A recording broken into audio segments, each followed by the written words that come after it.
السلام عليكم البنات ولاد اللي كيشاهدوا القناة ديالي، كنتمنىكم ان شاء الله تكونوا بخير وفي احسن حال. اليوم بغيت نشارك معكم هاد السيرو، الاسم ديالو ريناتيول. هاد ريناتيول هو شراب منظف للصدر، يعني اللي كيكون عنده ديك الكحة عامرة، وهذا للبالغين يعني 15 سنة والفوق، وكاين ديال الأطفال. هذا مزيان، كينظف لينا الصدر ديالنا من داك الإفرازات ومن داك التعفنات اللي دابا على حساب دابا كاين البرد بزاف وكيوقع لينا تعفنات في الجهاز التنفسي ديالنا، وحتى يعني الصدر ديالنا كيعمر بداك البلغم يعني. فهذا راه زوين بزاف، كينظفوا لينا. ريناتيول كاين الصغار وكاين الكبار. هذا ديال الكبار، كيتخاد 3 المرات من بعد الأكل. كاين هذا بالمنزلة وكاين الأمراض وكاين الفيروسات، فكنتصابوا بديك النزلات ديال البرد وكنتصابوا بالكحة، وأكترية في الليل ملي كندفاو فكتبدا ديك الكحة تقلقنا، وداك البلغم كيبقى محبوس لينا في الصدر ديالنا، فهذا كيخوي لينا الصدر ديالنا من هذاك الإفرازات وكينقيه لينا مزيان بزاف، والثمن ديالو مناسب جدًا. تيدير كما هنا كاتبين، تيدير 36 درهم بالصيدلية. القرعة فيها 200 مللي.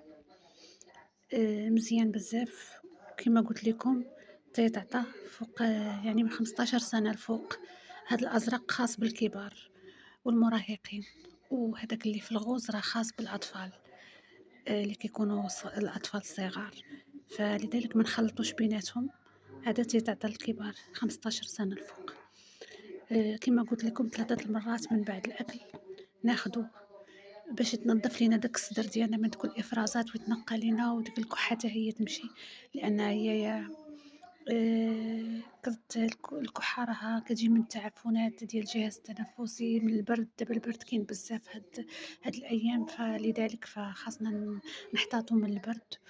و ونتمنى هاد الفيديو إن شاء الله ينال الإعجاب ديالكم، وتشتركوا مع الأهل والأصدقاء باش تعم الفايدة على الجميع إن شاء الله. آآ يعني بعض المرات الوصفات الطبيعية ما كتفيدش، لذلك كنلتجئوا ضروري الدواء. كذلك ناخدو واحد المضاد حيوي ضد التعفنات، باش حتى هو يساعدنا، لأن بعض المرات السيروب بوحدو ما تيقضيش، فلذلك ناخدو شي مضاد حيوي حتى هو يعاوننا. ولكن مضاد حيوي ما نكتروش منه دائمًا، لأنه هو كيقلل لينا ديك المناعة ديال الجسم ديالنا، لذلك ناخدوه مرة في العام ماشي مشكلة. يعني ملي كتقل المناعة ديالنا كيولوا أي حاجة كتدخل الجسم ديالنا، يعني كيولي من السهل الفيروسات يدخلوا، يعني ما كتبقى ديك المناعة ديالنا كتولي قليلة، لذلك ما نكتروش من المضادات الحيوية. كنتمنى هاد الفيديو إن شاء الله ينال الإعجاب ديالكم، وتدعموني واشتركوا في القناة ديالي وتفعلوا خاصية الجرس باش يوصلكم كل جديد إن شاء الله. وإلى اللقاء في فيديو قادم بإذن الله تعالى.